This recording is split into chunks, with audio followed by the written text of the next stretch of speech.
Today on Blue Values TV, we will be talking with Mary Jo Buettner and Joe Offer of Placer People of Faith together. Stay tuned.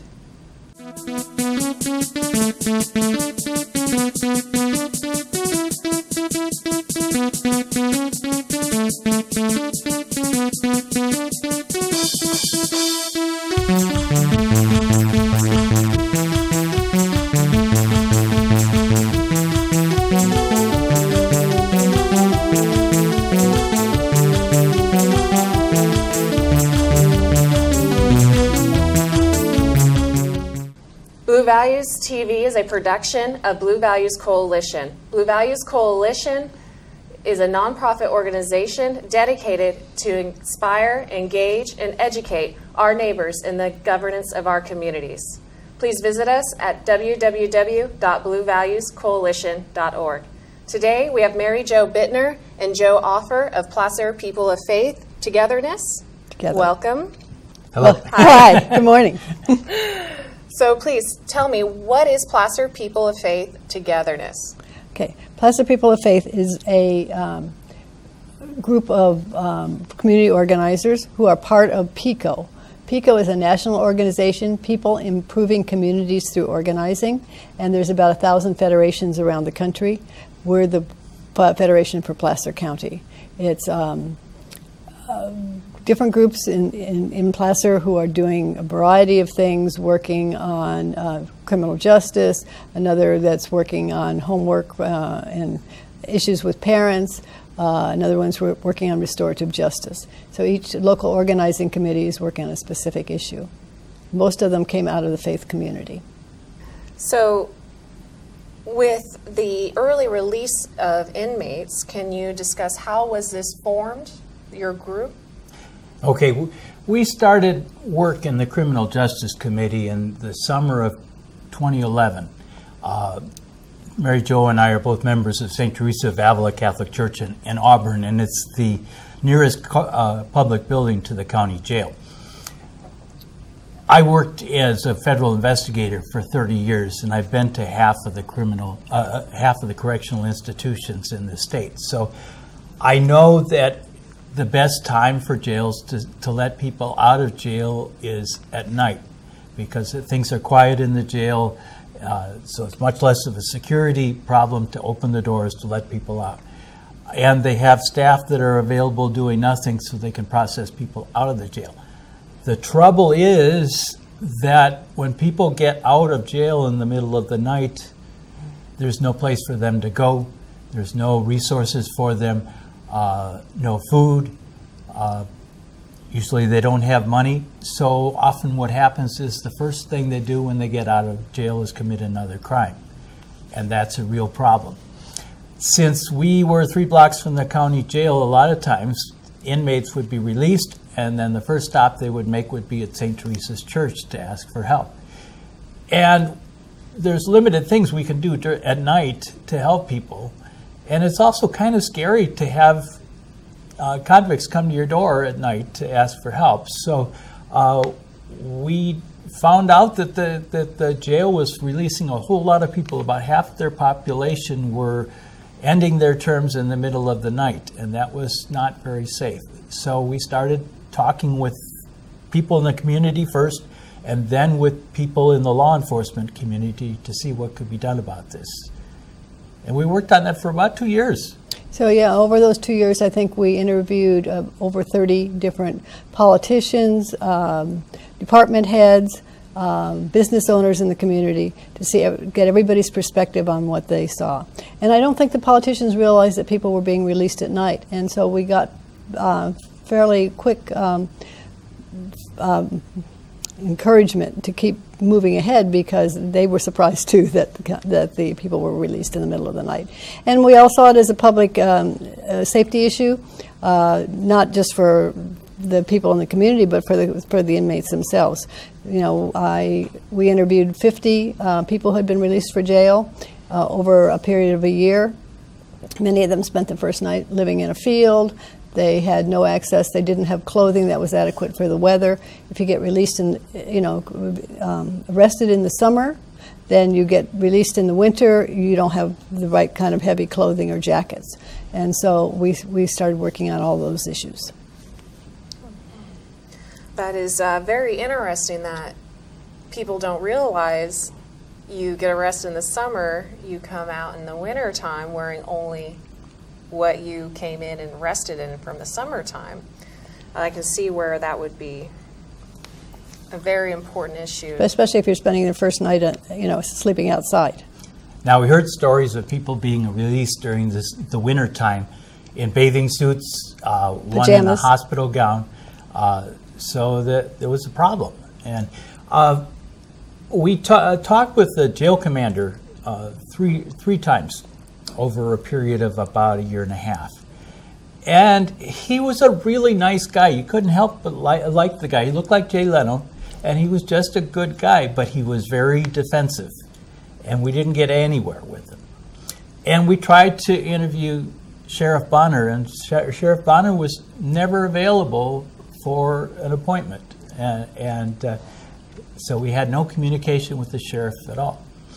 Come about December of 2012, we got a new jail commander, and we set up a meeting with him.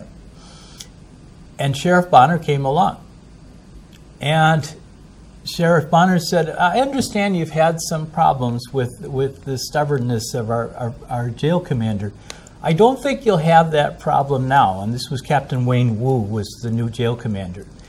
And ever since then, we've had a terrific relationship with the Sheriff's Department and the jail.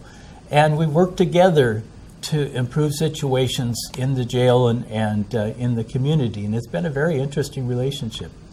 But it was kind of dramatic to be shut out by the jail commander for so long and not to be able to talk to the sheriff. And all of a sudden, we're friends. And we've been working together ever since. And it's been a good relationship. So this one little problem of the jail and the jail releases empowered us in a way to get to know more about the criminal justice system. The criminal justice system is very complicated and has lots of moving parts. But we started to say, well, this isn't the only problem. There are other things going on. And so, it took us from just working and worrying about nighttime releases to looking at some of the changes that were coming along. This is when AB 109 that sent people from state prison back to the county came along, and the county then started meeting. All the different parts of the criminal justice system started meeting together in what they call the CCP, the Community Corrections Partnership. And so we started attending those meetings on a regular basis. So today you guys had a meeting with the Board of Supervisors. Can you let us know how that went? Well, that was kind of the culmination of our second adventure. As we were finishing up the jail release problem, we found that we were having a lot of questions and couldn't get any answers to them. The data wasn't there. And then out of the blue, we heard that the County Board of Supervisors was authorizing a $316,000 criminal justice master plan study. And they contracted with the man, Mr. Bennett from Utah, who spent a whole year doing the study. And he began the study in January of 2013 and was scheduled to finish in January of 2014 and present the report to the public. We expected to be included in the people receiving that report. And January 2014 came around and we heard nothing. And we started asking questions. And we heard that there was going to be a symposium to present this criminal justice study, and we expected to be invited. And it kept being postponed. Finally, in May of 2014, we found out that the symposium had been held on the 30th of April and that we hadn't been invited. And no other public people were invited either, just the criminal justice leadership. So later in May, there was a Criminal Corrections Partnership meeting, and they were going to present the report of the criminal justice study. So they gave about a 15-minute presentation of this 1 year, $316,000 study. And they used the same PowerPoint slides for their presentation that they had used before they even started the study. And so I got up and looked at everybody and said, we paid $316,000 for this, and this is all we get. And it was interesting to see the reaction. Sheriff Bonner was sitting there grinning, and the district attorney was sitting there with his face in his hands. And County Supervisor Jack Duran called us over afterwards and said, look, we know you have a right to see this report, and we'll make sure that you see it. So this was May. It took till September before Correct. we got the report. They said it needed to be edited, and we worried about that because we thought that would mean it would be sanitized. But we found out that there were only 17 words changed in the report by the time it was released to the public. So it was quite interesting. We wrote letters to the editor. I wrote a letter. I wrote an article for the Auburn Journal. We appeared before the Board of Supervisors. We met individually with all of the county supervisors. We just had scads of meetings. To try to really impress upon them that we expected to be able to see this report. And we finally did in September. And we got it. And we're still working on the report. It's a big, thick thing, 300-some pages. And it does give a comprehensive study of everything that's happening in criminal justice in Placer County. It's very, very interesting. But the best thing happened after that, and that's that the county set up 3 different committees to work on problems that were identified in the study. And then they met with the public once a month to discuss what was going on in their studies. And we could see that there was a real change and a real interest in what was happening in criminal justice in our county. And we felt like we had something to do with the success of all this. And that's what the Board of Supervisors meeting, part of what the Board of Supervisors meeting was about today, was that the Community Corrections Partnership presented the 21 different things that the criminal justice leadership is going to try to change in the county to improve the criminal justice system. So some of them are short-term cheap plan things, and some of them are like building a new courtroom. But that's if anybody's interested in that, that's on the Board of Supervisors on their website. You can look under criminal justice plan, and you can see all the different things that they are planning to work on in the next year. Now, about 3 years ago, we interviewed County Supervisor Jack Duran, and he said that we here in Placer County are very proud that we use more stick than carrot in dealing with criminal justice programs or problems. And then we interviewed the district attorney, and he used the exact same words, that we here in Placer County use much more stick than we use carrot. And they were clear in saying that they thought that being tough on criminals was the only answer, and the only way to be tough on criminals was to keep them in jail for longer and longer times. Now, we also think we need to be tough on crime. It's something we need to be very serious about. But we don't think that time in jail is the only way to solve a problem. Many of the people in jail are drug addicts, many are addicted to alcohol, and many are mentally ill, and many are homeless. And a county jail is not a place to treat drug addiction or alcohol addiction or homelessness or mental illness. There have to be alternatives. And through our 4 years of work, I think that we have seen a real change in attitudes in the county. And Supervisor Duran is a good example. I think he's turned around and he's become one of our best friends. And it's a really nice experience. And for people who don't know a lot about the criminal justice system, there's a few statistics that sort of surprised me at the beginning. And one, things like nationally and in our community, about 66% of the people who are released from jail will return to jail in 3 years. So we know that jail isn't working.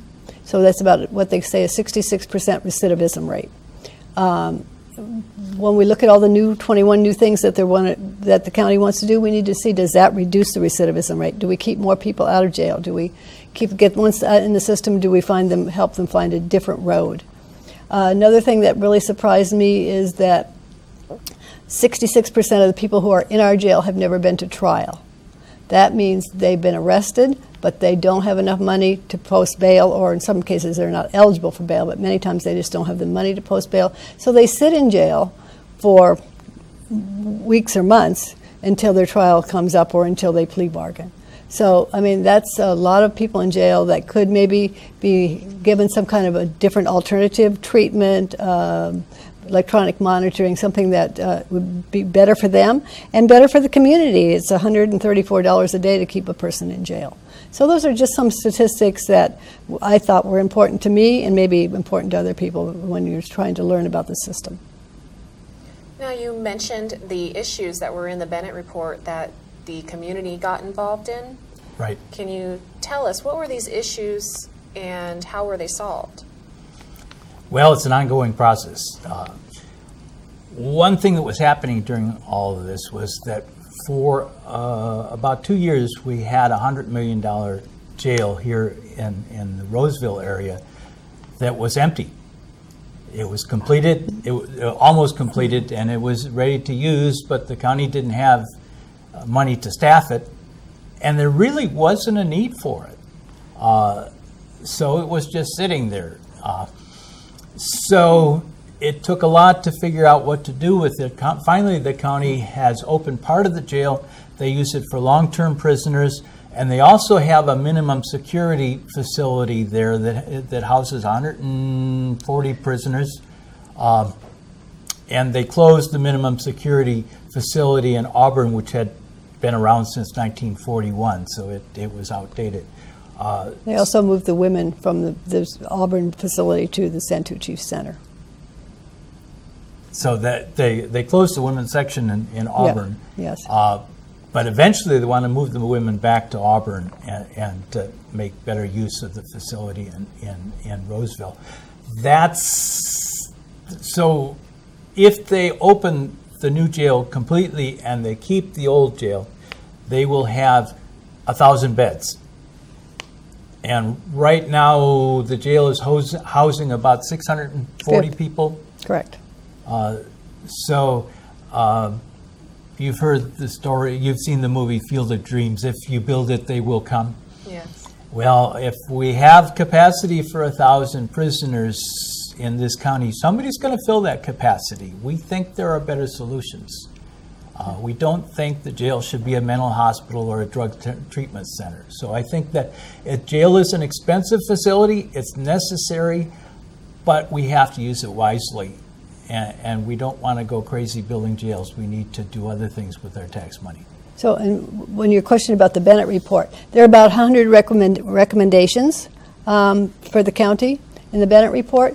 Just to highlight a couple of things, one of them is the time it takes somebody from arrest to case disposition.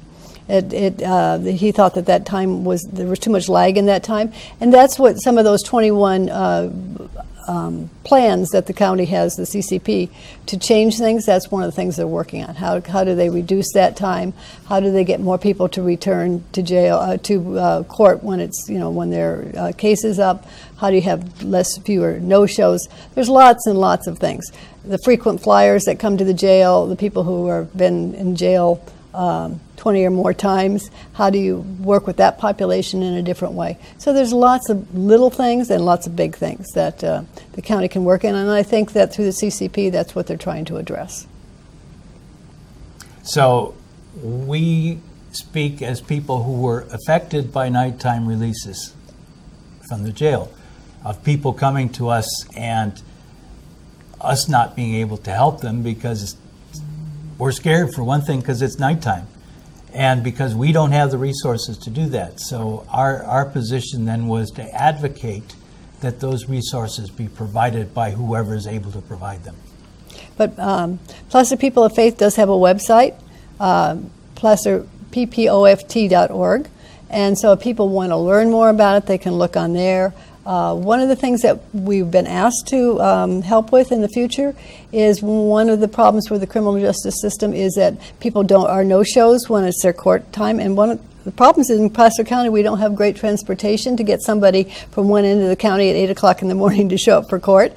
So how can the county in general, with government and nonprofits and churches all work together to come up with a new system of transportation that might help people to get to court in a timely manner? And so we're interested in pursuing that, not providing a service, but seeing how a service might be designed. So if anybody's interested in that, they could get hold of us at ppoft.org. We'd love input from anybody who might be interested in the transportation issue or in just the criminal justice ongoing that we've been doing. They can contact us through there, and we will post any meetings or future events on that website. So we have a transportation issue. What other issues are we currently facing that you are dealing with in order to solve for the benefit of the community? Now, that's an interesting thing. If you just keep a person in jail and then kick him out and leave him on his own, the most likely thing he's going to do is commit another crime. So we have an excellent probation department in Placer County, and we worked quite a bit with them. And they have developed a transition program. It isn't open yet. Maybe this summer. Or maybe later. The PrEP Center. It's going to be PrEP Center. It's for people who are on probation or who have been released from jail to provide a whole array of services. And that I think that was one of the things that happened to the Board of Supervisors this morning, is that they voted to employ the Sacramento County Office of Education to provide those services. So as part of a person's jail sentence, he or she will be required to spend time in the PrEP Center either after they're released from jail or else during their final month or two in jail. And they'll be provided counseling, they'll be provided job referral and job training. Another thing that's happening is that there is construction training that will be made available to jail inmates so that they have jobs that they can go to and skills that they can use in jobs rather than spending their time burglarizing. It's amazing. We went to arraignments one day, and almost every person that was being arraigned in court was there for burglary.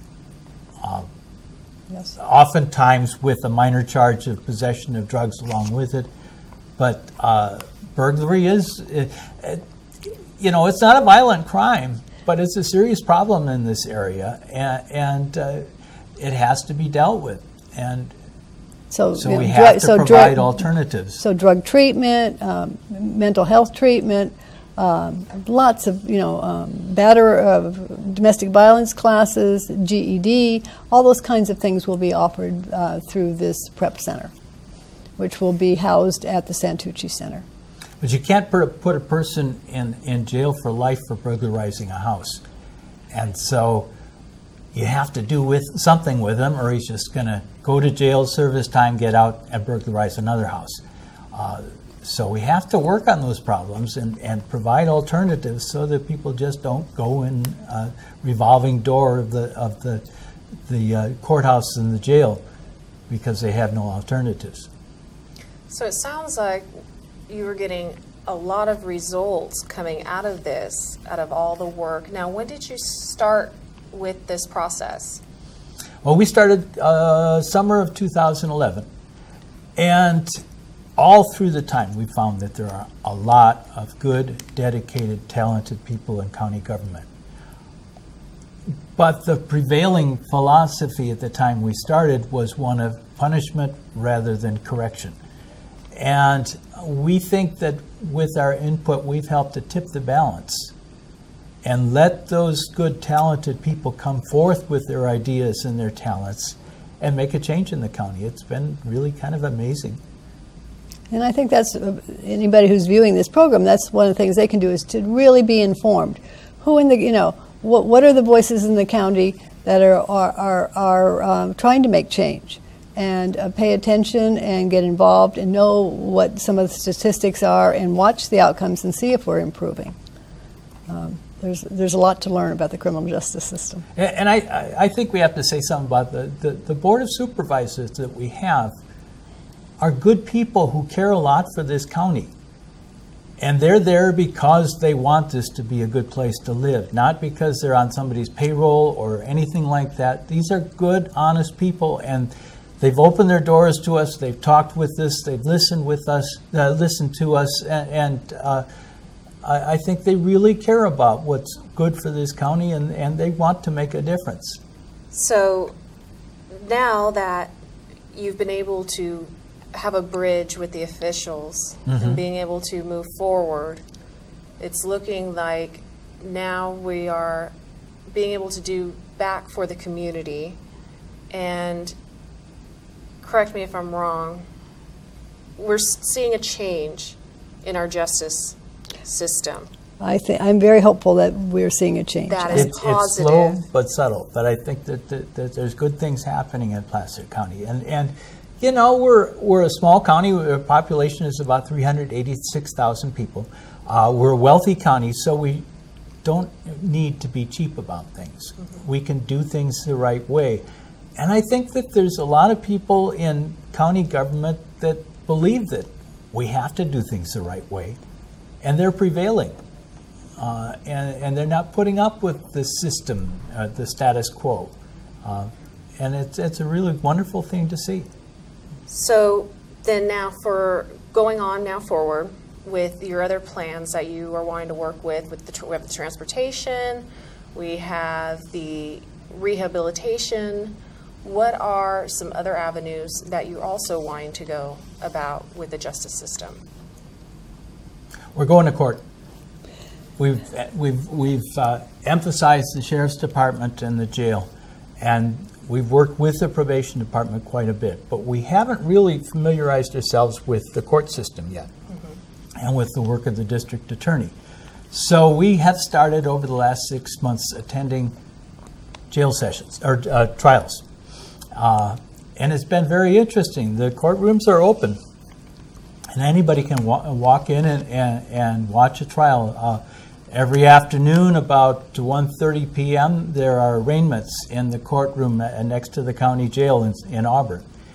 And you can see what happens, and you can see how all the players function. And I have to say, most of them do a pretty good job, but it does seem like it takes an awful long time for a person to come to an adjudication. And it seems like often a person serves his or her entire jail sentence before they're ever sentenced.